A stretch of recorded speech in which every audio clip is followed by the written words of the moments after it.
Tenemos con nosotros, acompañándonos una tarde más en nuestro plató, a Elisa Molina, psicóloga. Muy buenas tardes, Elisa. Buenas tardes, Nacho.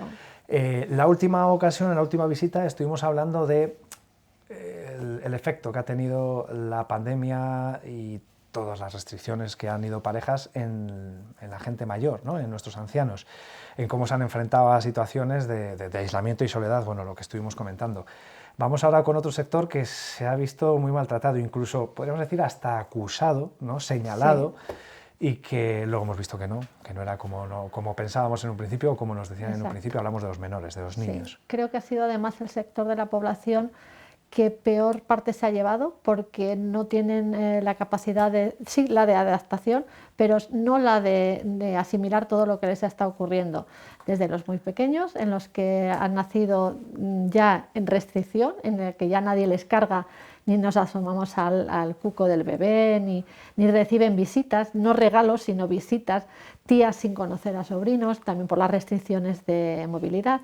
Pero incluso yo sé de abuelos que les ven a un recién nacido. Imagínate, tu primer nieto, le ves por la ventana, por el miedo generado a que les traspases algo a esa madre lactante o a ese niño, y al revés, sobre todo al revés. Entonces, lo de proteger a nuestros ancianos.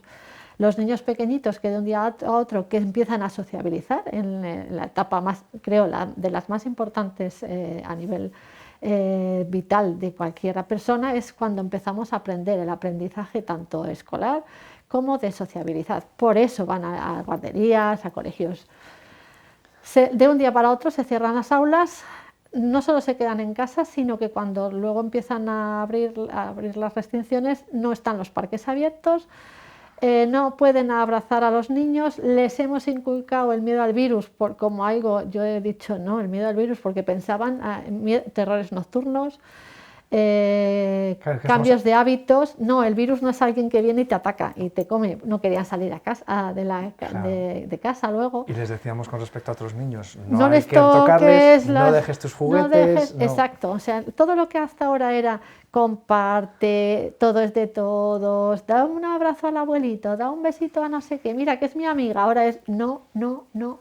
Entonces, si tú te fijas, a partir de ahora os podéis fijar, hay muchos niños entre 3 y 6 o 7 años que se esconden detrás del padre o la madre, porque es algo que han estado escuchando y envenenándose, no por el tema televisivo, sino por la cantidad de prensa y de imágenes que hemos visto malas de las cosas que pasaban. Se mueren, se les ha atacado un poco, entre comillas, de ser los portadores al principio cuando no sabíamos nada. Superportadores, me acuerdo de esa expresión, el de superportadores. Que no es verdad, porque los datos ahí están y las cifras, y que cuando han vuelto al colegio todos en septiembre pensamos, se va a cerrar todo. Incierto.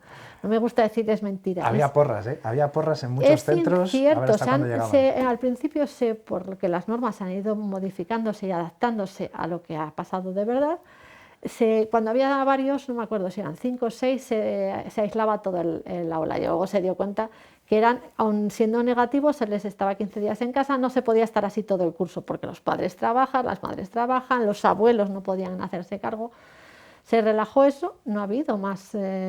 ¿Tú has oído en Palencia o en otro sitio masivo que se han infectado en algún colegio? No, en absoluto. Entonces, pero se les ha... De hecho, es más, cuando ha habido alguna noticia, y perdóname, Elisa, sí, perdón, de algún centro en el que a lo mejor ha habido un repunte considerable, no ha sido porque el contagio haya sido en el centro, sino por lo que se comenta siempre. Por las familias, en Navidades o en fiestas puntuales. Por lo que había hecho cada uno en su casa, claro, y se habían contagiado los niños en casa. Y aún así, lo que eran positivos entre esas clases, no, a veces era el padre o la madre, ellos han seguido dando negativos. Pero si tú ibas a un supermercado a día de hoy, a una terraza, los mayores, el gesto es no verbal, ¿no? Sí, echarse totalmente para atrás, porque ese niño o esa niña entonces llevan la carga esa del trauma de si se muere el abuelito o la abuelita, o puedo poner enfermos a muchos médicos o enfermeras y van a tener mucho estrés. O sea, eso es las cosas que estamos viendo de pequeños en la consulta, ¿no? Claro, porque además lo comentabas antes, Elisa, de 0 a 3 años es una etapa básica en la que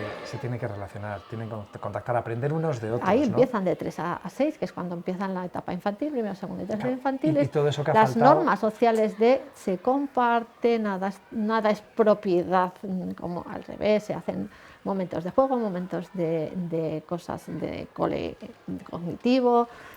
Eso se ha cortado, grupos burbuja, incluso niños que viven en la misma casa o al lado, ¿no? Que luego juegan juntos en el colegio por las normas que se nos han impuesto, está en el A y en el B y no se ven y no se pueden cruzar ni hacer nada. Y han venido de casa juntos y seguramente por la tarde van a salir a la Plaza Mayor o a cualquier parque de la ciudad juntos.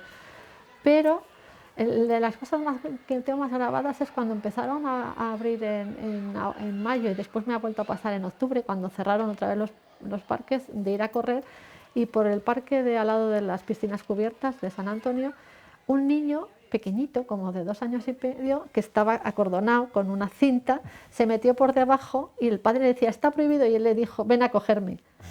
Claro, se paró la policía y nadie entraba por ese niño se bajaba por esa, el padre dijo, se va a caer, ¿qué hago? El policía dijo, cójale. Una perra, claro, ¿qué es estar cerrado? Si estaba abierto, el niño decía, está abierto, y era real, o sea, solo había una cinta de estas de no pasar. ¿Cómo explicas eso a un niño? Que ahí decía, no hay virus. Él miraba y no hay virus. No veía nada. Claro, él quería ver al virus verde ese que nos enseñan, ¿no? Claro, todos nos hemos quedado con la copla, con algún vídeo de estos que se ha hecho viral en la que salía algún niño o alguna niña que parecía entender muy bien o perfectamente lo que pasaba. Bueno, vamos a decir que parecía, porque al final Sí. este es uno de los principales problemas, la falta de comprensión de los pequeños sobre lo que está pasando.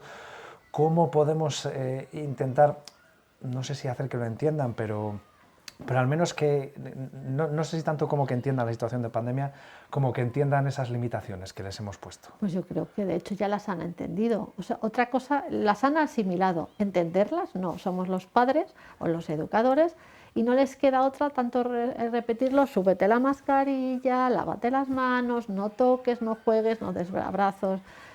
Lo hacen porque se lo decimos y porque son tan buenos, en general han sido tan buenos, tan obedientes, tan sumisos, que todo lo que se les ha dicho, tú acuérdate cuando se abrió la hora esa, iban de la mano de los padres, tú no veías niños jugando. Yo me acuerdo cuando ya todo se ha normalizado, entre comillas, que pasar por el salón y oír ya el griterío y gente persiguiéndose, era, digo, uy, hemos vuelto a la vida, ¿no?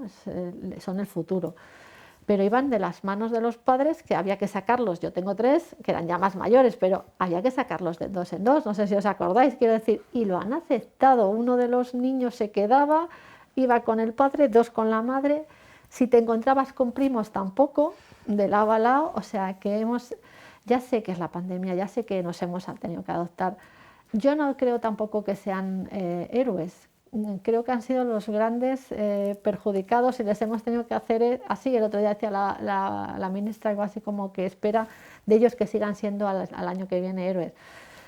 No les pongamos en esa responsabilidad, o sea, pobrecitos míos, si nos van a quitar esto ya y todos vamos a estar medio vacunados, dejemos que circulen más o menos con ya la normalidad que se deben. Fíjate esas profesoras de infantil o de primaria, qué esfuerzo brutal por ser implacables, en el que no pase nada por seguridad, y a la vez tú estás viendo que es que no les dejas que se den un abrazo, el cumpleaños feliz, todos, cada uno, nadie ya te toca, nadie. Ni soplando las velas.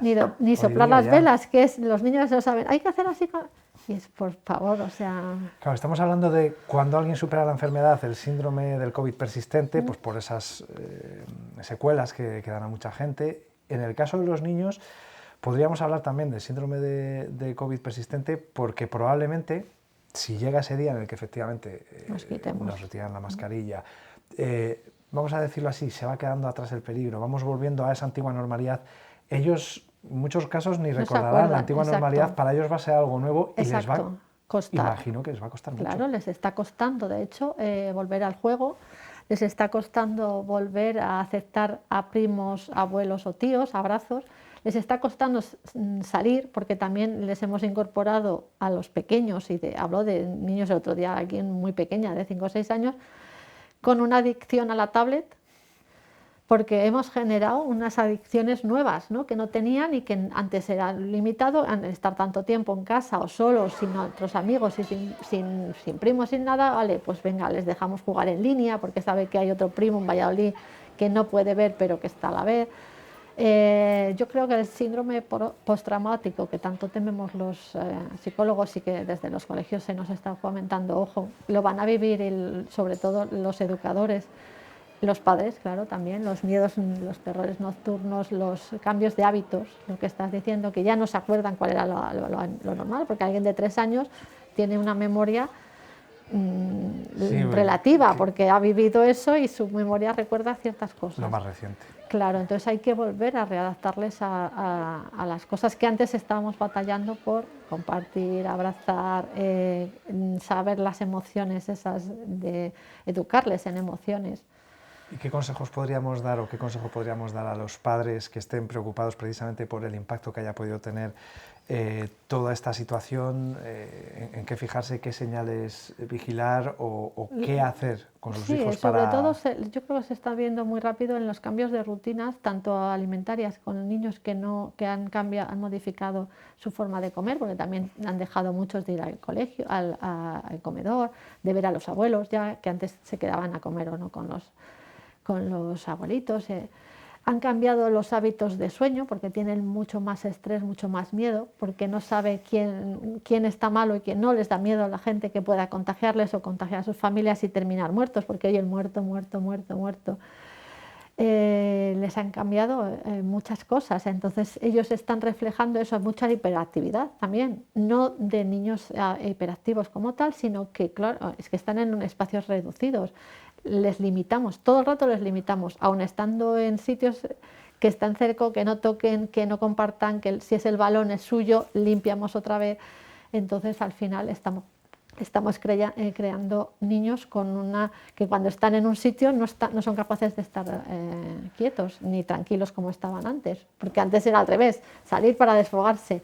Ahora, como el desfogarse también es relativo, O sea, lo mejor que podemos recomendarles es paciencia y que paciencia intenten ser comprensivos. que intenten, que intenten ser comprensivos, desde luego, que intenten empezar con esa normalidad una vez que estén vacunados abuelos, etcétera, seguir las normas que desde los colegios o las asociaciones, ya ves que este año ya parece que va a haber campamentos urbanos.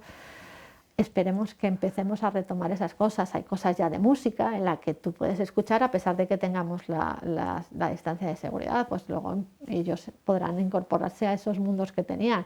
Hay cumpleaños, hay comuniones, el otro día ya vi que había comuniones, pues las fiestas eran más limitadas, con más seguridad, quizá lo de tomarnos la temperatura, pero empezaremos a intentar recuperar eso, entonces hay que comprender y luego acudir al especialista, al pediatra si ves algo raro, a las educadoras, a las profesoras, o sea, esas son como que es lo que más nos van a poder ayudar, ¿no? Porque tienen una visión más general de lo que está pasando.